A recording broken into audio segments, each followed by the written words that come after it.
de la palabra la asambleísta Pamela Aguirre.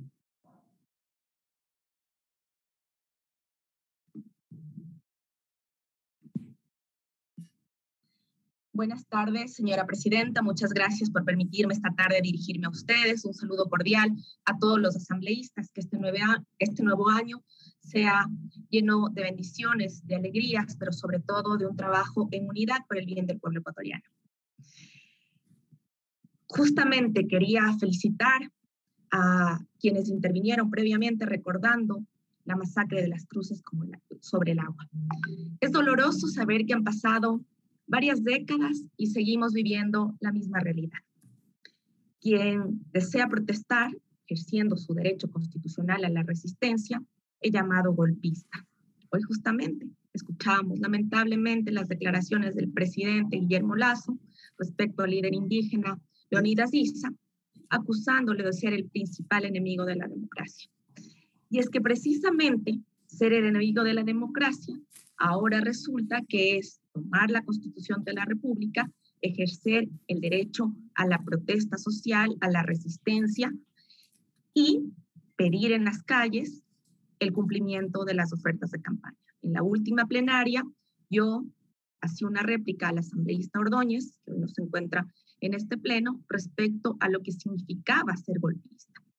Y precisamente, si es que retrocedemos el tiempo, sin duda, aquellos trabajadores ferroviarios que se levantaron inicialmente pidiendo sus demandas laborales justas, legítimas, 8 horas, el derecho a la salud, el derecho a los cuidados médicos y sobre todo el derecho a tener un trabajo con dignidad, fueron acusados de lo mismo, al punto que fueron los militares quienes terminaron con su vida y los botaron sobre el río Guayas. Parece que la historia y que el tiempo no nos ha enseñado nada. Son las organizaciones sociales, los movimientos obreros, son aquellos trabajadores de la patria quienes tienen el derecho a expresarse en las calles, en las urnas y en cualquier espacio democrático para exigir las conquistas sociales, para exigir... ¿Qué pasó? Señora presidenta, para exigir dignidad, retomo. Por ello, ahora más que nunca, debemos recordar que la lucha histórica de aquellos obreros tiene que quedar en la memoria de los ecuatorianos, porque no se puede repetir jamás en la historia del Ecuador una nueva masacre para quienes piden derechos laborales. Como integrante de la Comisión de los Trabajadores, he visto con gran dolor médicos despedidos, trabajadores jubilados impagos, trabajadores jubilados del ferrocarril que tampoco han sido pagados justamente sus liquidaciones. ¿Qué ha pasado?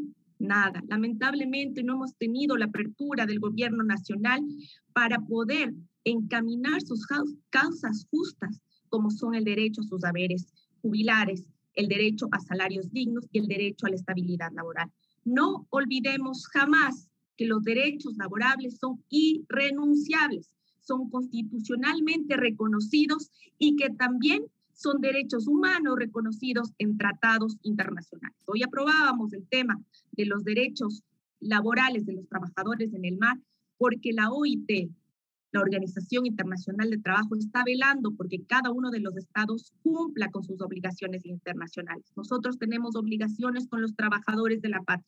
Jamás olvidemos las grandes luchas que han abanderado nuestros trabajadores y ahora tenemos la oportunidad de reconocer el 15 de noviembre de cada año como la lucha de los trabajadores, para que jamás ningún gobierno, para que ningún político, para que nadie se atreva a atentar contra la vida de los trabajadores por exigir sus justos derechos. Ahora más que nunca, señores asambleístas, pongámonos del lado de los trabajadores, de los desempleados, de los jubilados, de los despedidos.